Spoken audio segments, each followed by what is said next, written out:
پیاری بہنوں اور میرے اسلامی بھائیوں، آج جو بات میں آپ کو بتانے جا رہی ہوں وہ ایسی حیران کن ہے کہ سن کر آپ کا دل کانپ اٹھے گا، آپ کی روح لرز جائے گی اور آپ سوچنے پر مجبور ہو جائیں گے کہ کہیں ہم بھی وہ غلطی تو نہیں کر رہے جس کی سزا نسلوں تک چلی جاتی ہے۔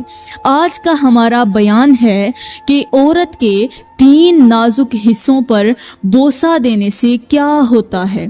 وہ لوگ جو اپنی بیوی کے جسم کے ان حصوں کو چھونے اور چومنے کی جرت کرتے ہیں جنہیں شریعت نے سختی سے منع فرمایا ہے، ان لوگوں کے لیے ایک ایسا انجام لکھا جا چکا ہے جو صرف دنیا میں ہی نہیں بلکہ آخرت میں بھی تباہی لے کر آئے گا۔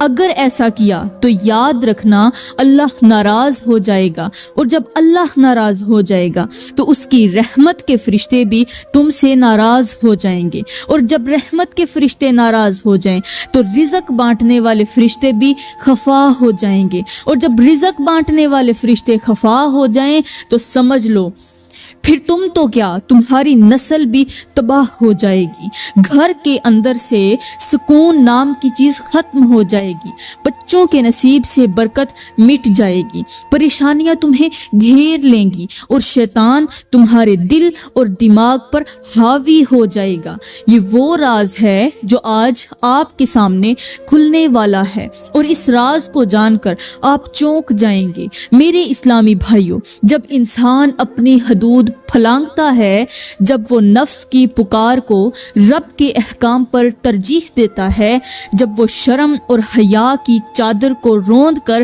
ہوس کے اندھے کنویں میں جا گرتا ہے، تو یاد رکھو وہ اللہ کی ناراضگی مول لے لیتا ہے، اور جس پر اللہ ناراض ہو جائے اس پر نہ زمین کی برکت باقی رہتی ہے نہ آسمان کی رحمت اترتی ہے۔ اللہ تعالیٰ کا فرمان ہے کہ بے شک اللہ بے حیائی کے کاموں کو پسند نہیں کرتا۔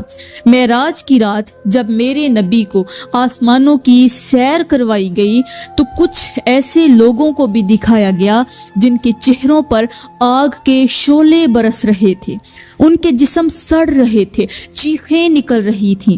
میرے نبی نے جب جبرائیل سے پوچھا کہ اے جبرائیل یہ کون لوگ ہیں، تو جبرائیل نے جواب دیا یہ وہ لوگ ہیں جو دنیا میں اپنے نفس کی پیروی کرتے رہے، جو اپنی بیویوں کے ساتھ وہ افعال کرتے رہے جنہیں اللہ نے منع فرمایا ہے۔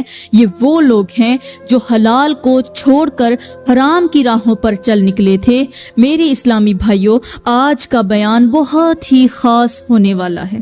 یہ بیان سن کر شاید آپ کی سوچ بدل جائے، یہ بیان سن کر شاید آپ کا دل کانپ جائے، اس لیے گزارش ہے کہ یہ بیان سنے بغیر مت جائیے گا، آخر تک سنیے گا، کیونکہ آج جو بات آپ کو بتانے والی ہوں وہ عام بات نہیں ہے، وہ ایک ایسی حقیقت ہے جو شاید پہلے آپ نے کبھی نہ سنی ہو۔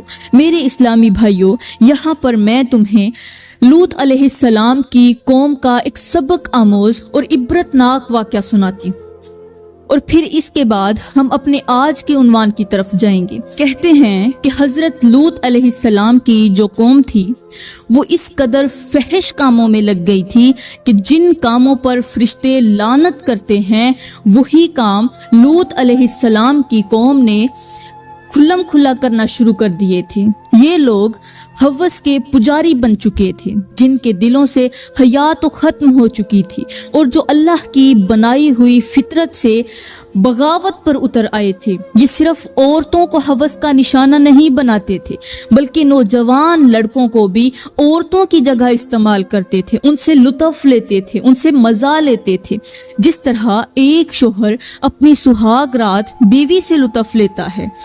یہ ان معصوم لڑکوں کے ساتھ وہی شرمناک حرکتیں کیا کرتے تھے۔ اللہ تعالیٰ کے حکم پر حضرت لوط علیہ السلام نے اپنی قوم کو بار بار سمجھایا، بار بار انہیں غلط کاموں سے روکا، بار بار وارننگ دی، مگر وہ نہ سمجھے، نہ رکے اور نہ ہی پلٹے۔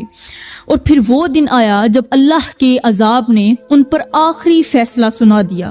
آسمان سے پتھروں کی بارش ہوئی، زمین ان کے قدموں تلے سے کھینچ لی گئی، ان کے خوبصورت گھر، ان کی آباد بستی، ان کی آسائشیں سب کچھ پل بھر میں الٹ دی گئیں۔ وہ بستی جو ایک دن رونق سے بھری ہوتی تھی وہ چیخوں سے گونجنے لگی اور ان کی لاشیں زمین میں دفن ہو گئیں۔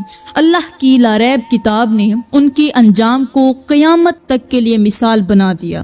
سوچو میرے بھائیوں، وہ قوم جو صرف اپنی ہوس کے پیچھے لگی رہی، جنہوں نے نفسانی خواہشات کو دین، فطرت اور انسانیت پر ترجیح دی، اللہ تعالیٰ نے انہیں ایسا عبرتناک انجام دیا کہ آج تک ان کے کھنڈرات پر قدم رکھنے والے کانپ جاتے ہیں۔ اے میرے بھائیوں، جو قوم ہوس کی پجاری بن جائے، جو بیوی کی عزت کو روند ڈالے، جو حیا کی چادر کو پھاڑ دے، جو نکاح کے دائرے کو بھی نفس کی بھوک سے آلودہ کر دے، وہ پھر کبھی نہیں بچ سکتی۔ اللہ کا عذاب نہ صرف ان پر بلکہ ان کی نسلوں پر بھی اترتا ہے۔ ایسے لوگوں کی دعائیں قبول نہیں ہوتی، ان کی زندگیوں میں سکون نہیں آتا، ان کے گھروں میں رحمت کے فرشتے داخل نہیں ہوتے اور ان کے رزق سے برکت چھن جاتی ہے۔ وہ ظاہری طور پر کچھ بھی ہوں، اندر سے ویران، خالی اور برباد ہو چکے ہوتے ہیں۔ اور یہ سب کچھ کیوں ہوتا ہے؟ صرف ایک گناہ کی وجہ سے، حدود توڑنے کی وجہ سے، ہوس کے پجاری بننے کی وجہ سے اور اللہ کے احکام کو مذاق سمجھنے کی وجہ سے۔ اس لیے اے میرے بھائیوں، ہوش کرو، عبرت حاصل کرو اور لوط علیہ السلام کی قوم کے انجام سے سبق سیکھو۔ میرے اسلامی بھائیوں، اب چلتے ہیں ہم اپنے عنوان کی طرف۔ آج کا ہمارا عنوان ہے کہ عورت کے 3 نازک حصوں پر بوسہ دینے والے لوگوں کے ساتھ کیا ہوتا ہے۔ میرے بھائیوں، کسی دانشور نے کہا تھا کہ بیوی ایک ایسا میوہ ہے جو کھائے وہ بھی پچھتائے اور جو نہ کھائے وہ بھی پچھتائے۔ یہ بات آج کے دور میں پوری سچائی کے ساتھ ثابت ہو رہی ہے۔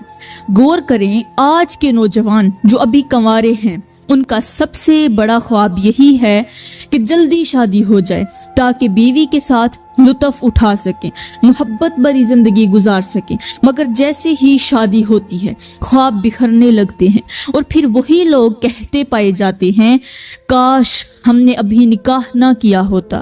آج کے شادی شدہ مرد کہتے ہیں کہ بیوی نافرمان ہو چکی ہے، باتوں باتوں پر زبان چلاتی ہے، عزت پر وار کرتی ہے، حالانکہ ایک وقت تھا کہ یہی بیوی خوشیاں لے کر آئی تھی، فرما بردار تھی، سکون کا ذریعہ تھی۔ آج وہی بیوی دکھ دینے کا سبب بن گئی اور بہت سے لوگ اپنی بیویوں کی وجہ سے شدید پریشانی میں مبتلا ہیں۔ گھر میں غربت نے ڈیرے ڈال لیے ہیں، ہر لمحہ ایک نئی الجھن، ایک نیا دکھ، ایک نیا بوجھ انسان پر چھایا رہتا ہے۔ اور اس سب کی وجہ یہی ہے کہ جب سے ہم نے اپنی بیویوں کے ساتھ وہ اعمال شروع کیے ہیں جو اللہ تعالیٰ کے ناپسندیدہ ہیں، تب سے ہماری زندگیوں سے سکون اڑ گیا۔